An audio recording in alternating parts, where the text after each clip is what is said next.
Macmillan Audio presents The Walking Dead, The Fall of the Governor, Part 2, by Robert Kirkman and Jay Bonansinga. Read for you by Fred Berman.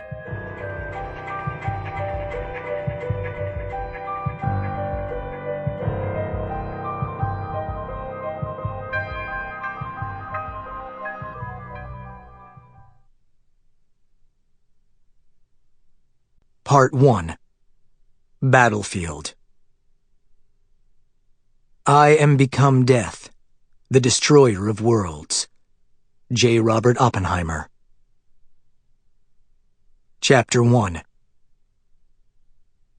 The fire starts on the first floor, the flames licking up the cabbage rose wallpaper, unfurling across the plaster ceiling, and spewing black, noxious smoke through the hallways and bedrooms of the Farrell Street house, blinding him, choking the breath out of him.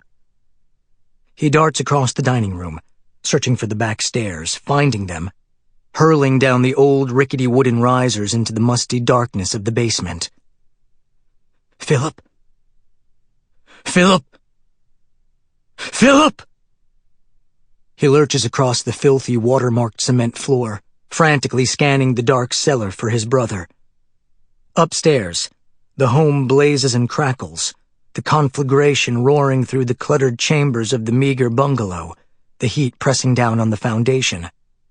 He whirls fecklessly in circles, scanning the shadowy reaches of the smoke-bound cellar, batting away cobwebs and choking on the acrid smoke and ammonia-rot stench of rancid canned beets, rat turds, and ancient fiberglass insulation. He can hear the creaking and thudding of wooden timbers collapsing onto the floor above him as the maelstrom rages out of control, which makes no sense, because his little childhood home in Waynesboro, Georgia never burned down in any fire, as far as he can remember. But here it is, going up in a terrible inferno, and he can't find his fucking brother. How did he get here? And where the fuck is Philip? He needs Philip. God damn it, Philip would know what to do. Philip! His hysterical cry comes out of him like a thin puff of air, a breathless chirp, a fading signal on a radio tuned to some distant station. All at once he sees a portal in one of the basement walls, a strange concave opening, like a hatch on a submarine, a weird greenish glow emanating from within it. And he realizes that the opening is new.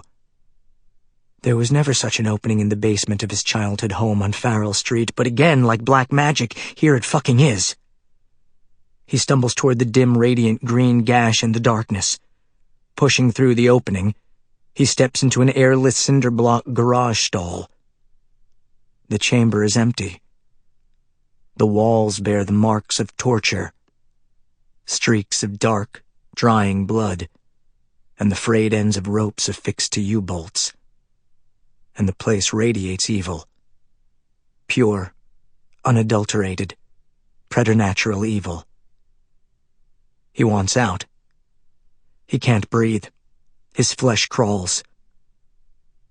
He can't make a sound other than a faint mewling noise coming from the deepest part of his lungs, an anguished moaning.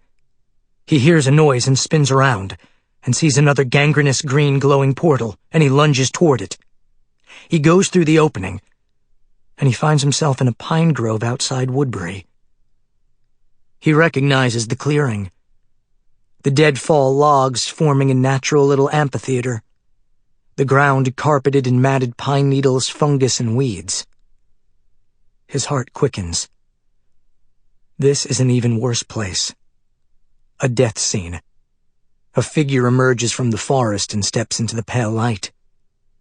It's his old friend, Nick Parsons. Gangly and awkward as ever, lurching into the clearing with a 12-gauge pump-action shotgun, his face a sweaty mask of horror. "Dear Lord," Nick murmurs in a strangled voice. "Cleanse us of all this unrighteousness." Nick raises the shotgun.